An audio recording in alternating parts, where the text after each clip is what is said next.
அதே மாதிரி பால்காரர் நம்பிக்கையோடு கடவுள்கிட்ட கொஞ்ச நேரத்துக்கு வேண்டினாருங்களாம். சில நிமிடங்கள் எனக்கு வழி விட்டா போதும், நான் தாண்டி போயிடுவேன், கடவுளே நீங்க தான் எனக்கு உதவி செய்யணும்னு ரொம்ப நம்பிக்கையா வேண்டினாருங்களாம்.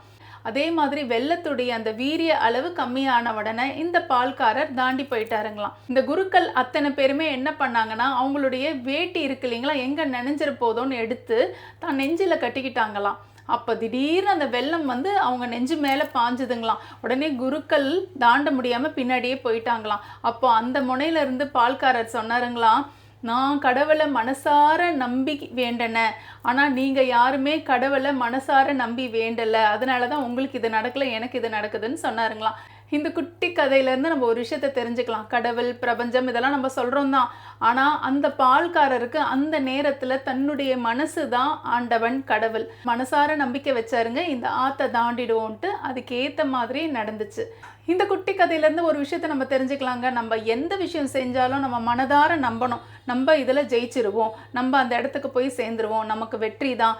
நம்ம இந்த மோசமான வாழ்க்கையுடைய சூழ்நிலையிலேருந்து வெளியே வந்து நல்ல சந்தோஷமாக இருப்போம், நம்ம மனதார நினைக்கணும். இந்த மாதிரி நம்ம முழு நம்பிக்கையோடு நினச்சோன்னா நம்ம ஆசைப்பட்டது அத்தனையுமே நிறைவேறுங்க.